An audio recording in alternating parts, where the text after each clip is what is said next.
In a previous video, I walked through the 5 stages of the festival selection pipeline, the gatekeepers, the criteria, the points of failure at every level. Many of you left comments asking the same question. What does a film that makes it through all 5 of those stages actually look like? Today, I'm going to answer that precisely. My perspective is specific. I have organized film festivals programming across 5 countries. I have been responsible for selection processes serving audiences of up to 140,000 people, with annual submission volume in the thousands. I have trained screeners. I have chaired deliberation sessions. I have been in the room when a film moved from a waiting list to the main program, and when a film of genuine quality was passed over for reasons that had nothing to do with its merit. What I am about to describe is not a theory of good filmmaking, it's a documentation of patterns. The selected films are not always the most technically ambitious, they are not always the most emotionally complex, but they share 5 characteristics I have observed consistently across festivals, across genres, across a decade of selection work. 5 characteristics. If your film has them, it enters every stage of the pipeline with a structural advantage. If it's missing one, I will tell you exactly which stage will stop it and why. Characteristic number 1, the opening is an act of declaration. The first characteristic is the most critical and the most consistently misunderstood. The films that get selected do not ease into the story, they declare it. I want to be precise about what I mean. A declaration is not a dramatic opening. It's not a visual flourish for its own sake. It's a signal sent to the screener within the first 60 to 90 seconds that communicates 4 things simultaneously. The tonal register of this film, the technical level of the person who made it, the narrative direction the film is moving in, the emotional world the audience is entering. Those 4 signals, delivered in the first 90 seconds, determine whether the film advances at stage 2. Here is the operational reality. A screener who has reviewed 8 films in a single session has developed a threshold. They know within the first 2 minutes whether a film is operating at a competitive level. Not because they are careless, because the volume demands it, because the written notes must be submitted by a deadline, because the structure of the pipeline demands a binary decision. Advance or pass, not a nuanced artistic evaluation. The films that fail stage 2 fail because their opening is ambiguous. The screener cannot determine what kind of film they are watching. Is it a drama or a dark comedy? Is the visual style intentional or a production constraint? Is the narrative going somewhere, or it is constructing atmosphere without direction? Ambiguity at the opening is the most common single point of failure in the entire pipeline. The 1% are not ambiguous. Their first image tells you something. Their first line of dialogue or their first act of visual storytelling is a deliberate communicative act. I have seen opening frames in selected films that communicated an entire genre register within 3 seconds. Not because the image was complicated, but because every element of it was controlled. Lighting, framing, subject, sound, all communicating the same thing at the same moment. That is what a declaration looks like. What this means for your film: go back to your opening sequence, watch it with the sound off. Ask, can a viewer with no context understand the tonal register of this film from the visual language alone? Then watch it with picture off. Ask, does the audio environment confirm the same tonal register? If the answer to either question is no, Your opening is not yet a declaration. It is an introduction. And at stage 2, an introduction is not enough. Characteristic number 2, sound design, is not a post-production correction. The second characteristic is one I have referenced before.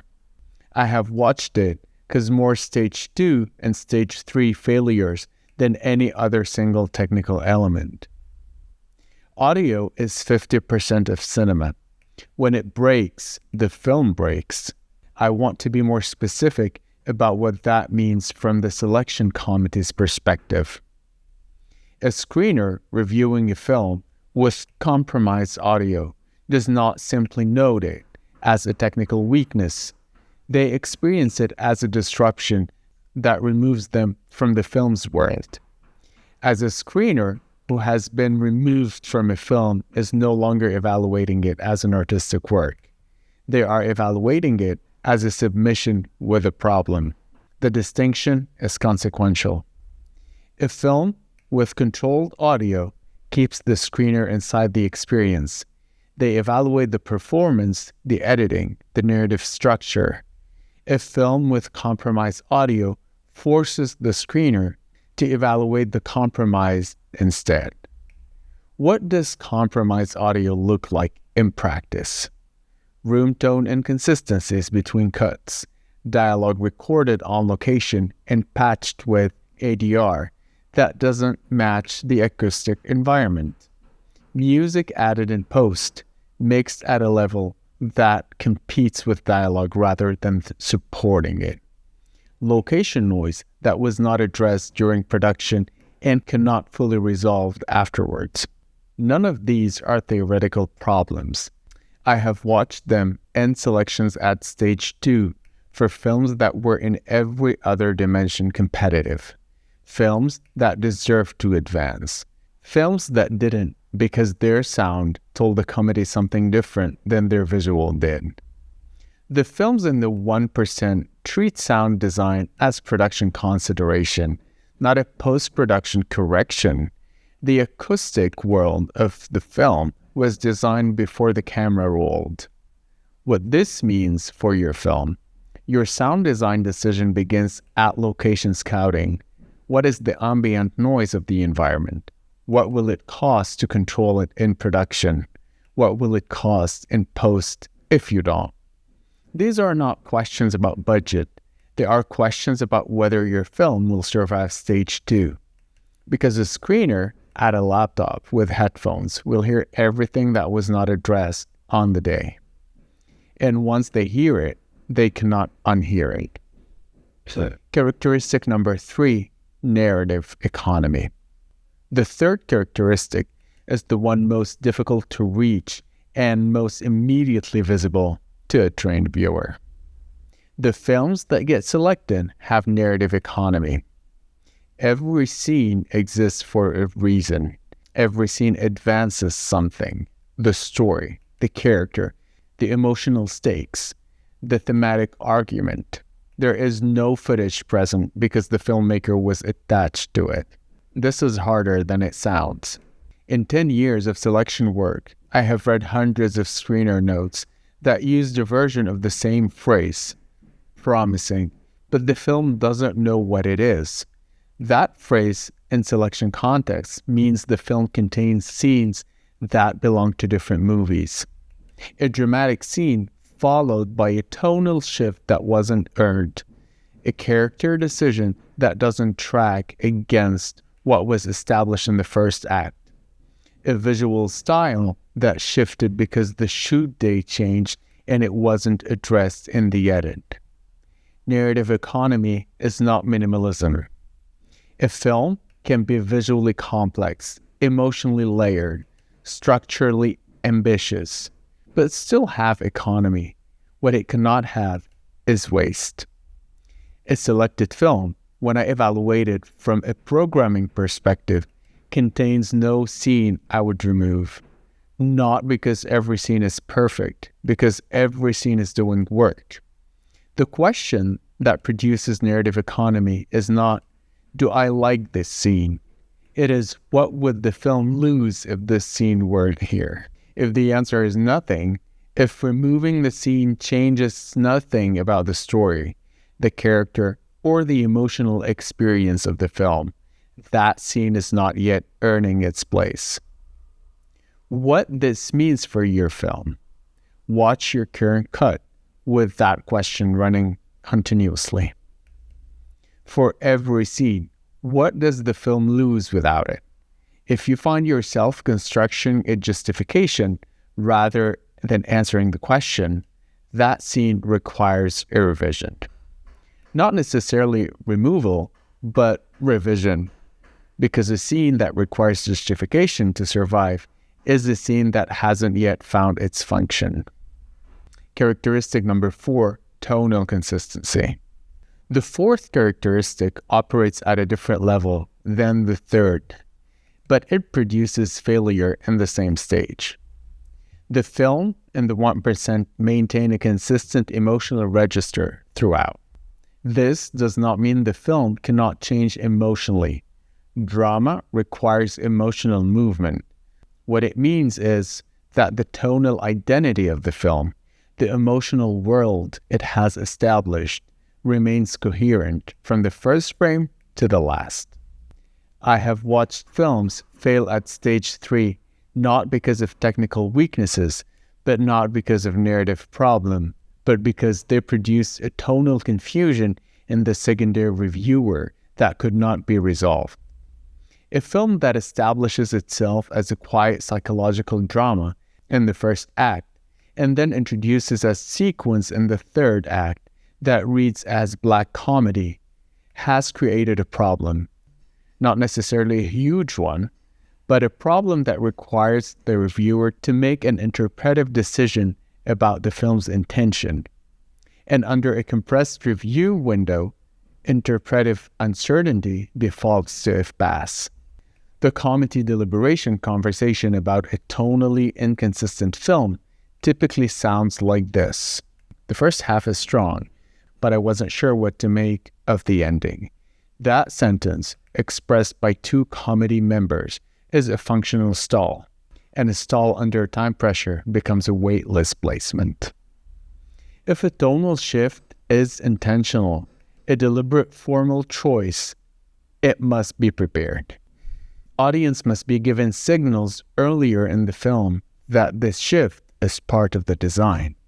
A shift that arrives without preparation reads as fracture, not a choice. What this means for your film: identify your film's core emotional register before you approach the edit. Give it a single word, not a genre, an emotion. Then watch your cut and ask, does every scene operate in service of that emotion? Or does any scene pull against it?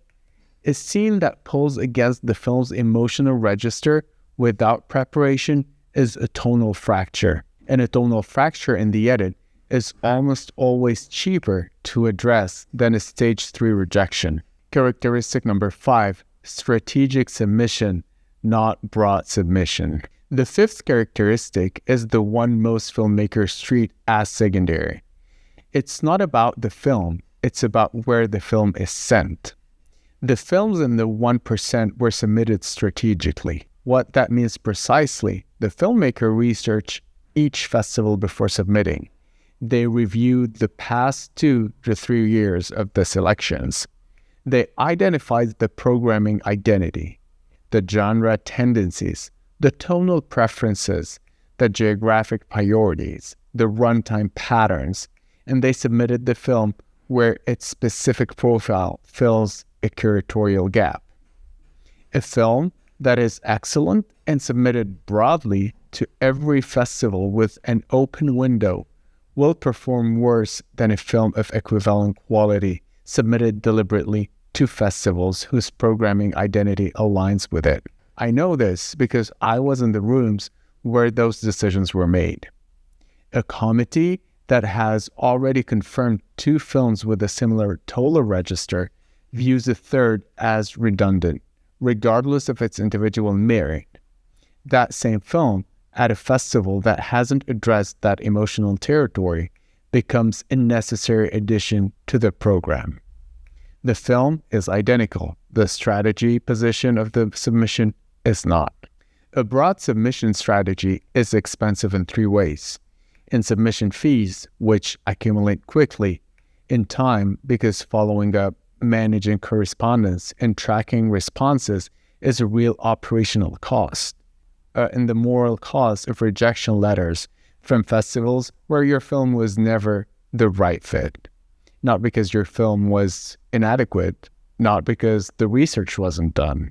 What this means for your film, your submission list should be a research document, not a checklist. For each festival, you are considering what did they select in the last 3 years? What is missing from the selection that your film provides?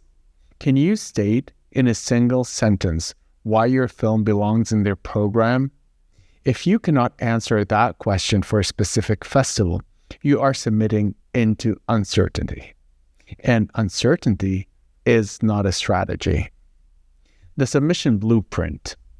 Let me bring these 5 characteristics into a single framework. Characteristic 1, your opening is an active declaration. Within 90 seconds, the screener understands the tonal register, the technical level, and the narrative direction of your film. Ambiguity at the opening is a stage 2 failure. Characteristic 2, your sound design was designed, not corrected. The acoustic word of the film was addressed in production. Compromised audio is a stage 2 and stage 3 risk. Characteristic 3, your film has narrative economy. Every scene is doing work. Every scene can answer the question, what does the film lose without this? Characteristic 4, your film has tonal consistency. Its emotional register is coherent from the first frame to the last. Tonal fractures generate stage 4 stalls. Characteristic 5, your submission was strategic. You researched the programming identity of each festival before you submitted. You identified the curatorial gap your film fills. These 5 characteristics do not guarantee selections. The pipeline contains human judgment at every stage, and human judgment is not algorithmic, but they give your film the structural condition to be seriously considered at every gate. That is the standard the selection process actually applies, whether or not it is the standard most filmmakers expect. If you are preparing a submission and something in this analysis raises a specific question about your film, about your opening, your sound, your submission strategy, leave it in the comments. I read every one of them.